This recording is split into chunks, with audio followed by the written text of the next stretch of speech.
Olá, para quem não me conhece, meu nome é Pamela Vitório e bem-vindos a mais um vídeo aqui no canal. Hoje vamos dar continuação à Bíblia, ok?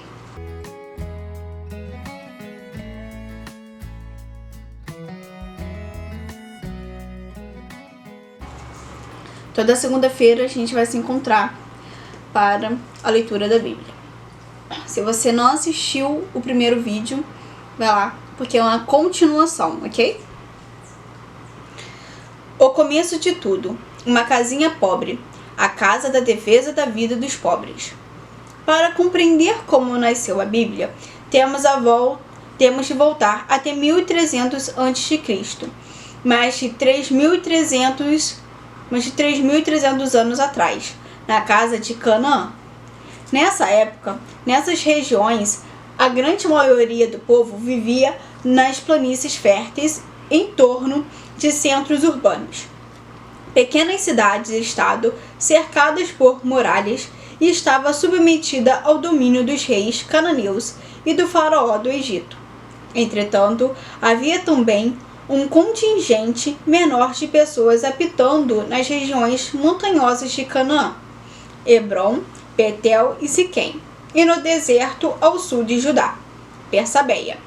Eram pequenas aldeias camponesas que provavelmente se originaram de assentamentos de famílias de pastores que se fixaram nessas regiões, fora do controle dos centros urbanos. Em cada uma delas, venerava-se a memória de seu patriarca fundador. Em Hebrom, veneravam-se Abraão e Sara. Em Bersabeia, Isaque e Rebeca. Em Betel, Israel e Raquel. E, em Siquém, venerava-se a memória de Jacó. O povo de Israel nascerá a partir dessas pequenas aldeias. Os grupos urbanos e as aldeias camponesas das montanhas e do sul de Judá possuíam praticamente a mesma cultura. Eram cananeus e os seus deuses e deusas eram as divindades do panteão cananeu: El, Elohim, Azerah, Baal, Astarte, Anat, entre outros. No entanto, a vertente urbana da religião estava associada ao sistema de poder e funcionava como religião oficial. Ensinava que as deusas e os deuses apoiavam e abençoavam o faraó e os reis, comunicando-se diretamente com eles. Estas divindades não estavam interessadas na vida das pessoas que trabalhavam, das pessoas pobres, marginalizadas ou escravizadas. Somente os reis e faraós eram considerados filhos de Deus. As outras pessoas deviam reverenciar e obedecer ao faraó e aos reis como se eles fossem os representantes dos deuses na terra, ou os próprios deuses em pessoa. Eram cultuados em grandes celebrações nos templos oficiais, e todo o povo devia trazer-lhe tributos, oferendas e submeter-se a trabalhar na construção de seus palácios e templos. Dentro das muralhas, na religião oficial, as divindades do panteão cananeu eram postas a serviço da legitimação do poder, da coleta de tributos e do acúmulo de riquezas e poder. Entre as aldeias camponesas, nas montanhas, o culto aos deuses e às deusas estava vinculado aos diversos aspectos fundamentais da vida, como ter filhos, fertilidade dos campos e dos animais, saúde, amor, proteção, veneração aos antepassados e etc. Eram os anciões, os pais e as mães que realizavam o culto, e as oferendas eram praticamente simbólicas e raramente alguém ficava mais rico ou mais pobre na vertente da religião camponesa.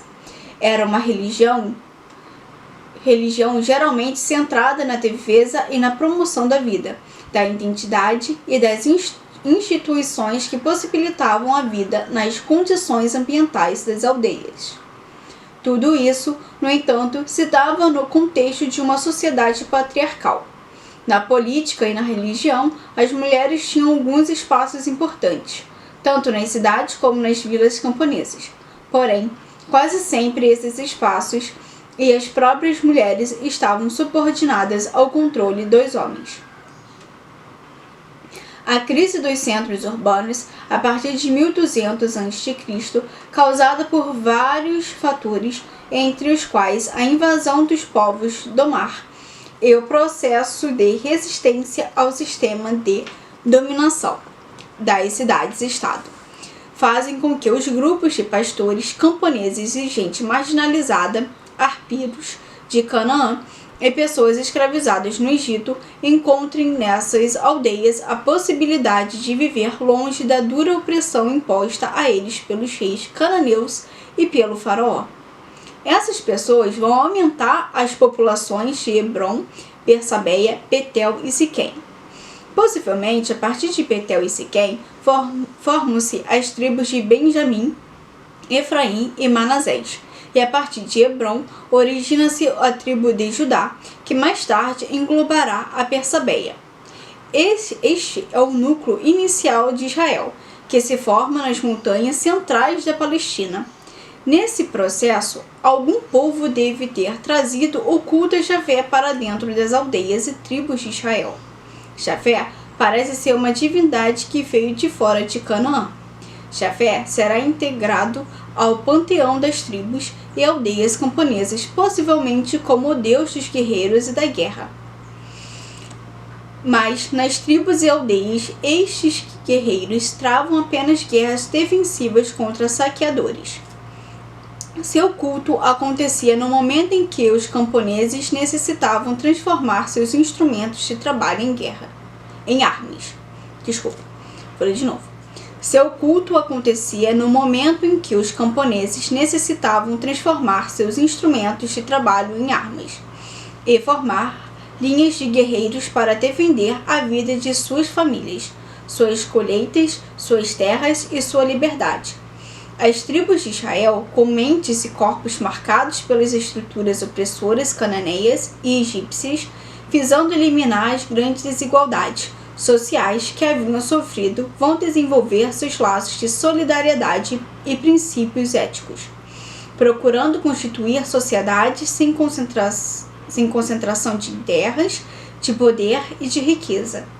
As tribos viviam sem reis e eram formadas por associações de famílias nas quais deveriam predominar as relações de solidariedade, ajuda mútua e justiça social, nas sociedades de defesa e promoção da vida para todos. Essas organizações sociais que buscavam viver em liberdade e solidariedade são o núcleo inicial do poder de Israel. Os arqueólogos encontraram um monumento erigido por volta de 1210 a.C. pelo faraó Mer-Nefitar, em que aparece o nome Israel, indicando um povo que vivia na região montanhosa de Canaã. Nesse núcleo inicial das tribos de Israel, formadas por gente de diversas origens, as relações são estabelecidas a partir da luta pela vida contra a opressão e por liberdade, e da experiência das divindades como presença libertadora, uma força aliada nessa luta. Testemunham que conquistaram a liberdade porque um Deus lutou ao lado delas contra os opressores. O nome Israel une o nome do Deus El com o verbo lutar, como pode ser visto em Gênesis 32:29. E de fato significa: é Deus quem luta. Porém, esses diversos grupos possuíam diferentes tradições religiosas. Para os pastores, este Deus é Elohim, e Deus dos pais, o Deus dos antepassados, ou El Shaddai, o Deus das estepes, das montanhas, ou das mamas. Para os escravos, é o Deus dos hebreus, sendo que hebreu aqui não tem ainda a conotação racial de descendente de Abraão, que derá no pós-exílio, mas é a forma hebraica da palavra rapiro, que designa a condição social de gente marginalizada. E ainda, para os camponeses, este Deus é El, o Deus supremo do panteão cananeu. Essa compreensão libertadora das divindades, na vertente religiosa das aldeias e tribos, envolvia também o culto às deusas e deuses da fertilidade das pessoas, dos campos e dos animais. São as histórias contadas por esses pastores hebreus, escravos e camponeses que constituem as tradições mais antigas que darão origem à Bíblia.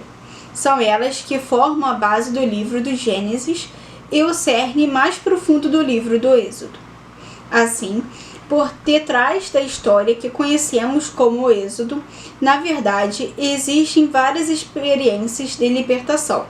O êxodo dos pastores, o êxodo dos hebreus e escravos e o êxodo dos camponeses cananeus.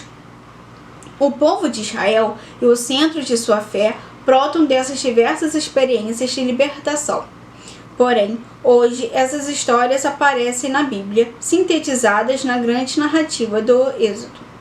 Pois, principalmente nas tribos do norte, a história dos escravos que se libertaram da opressão do faraó tornou-se o paradigma, o modelo bíblico para falar de opressão e libertação.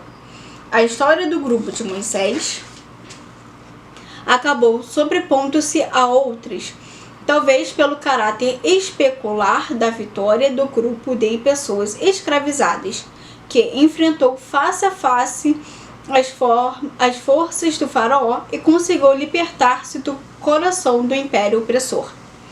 Partindo de sua experiência de gente oprimida e de modo coerente com a vertente da religião camponesa, que cultuava as divindades na defesa da vida, importantes setores tribais defendiam a organização das tribos em torno do uso compartilhado da terra e do exercício do poder, com vistas a impedir a concentração de poder, de terras e riquezas.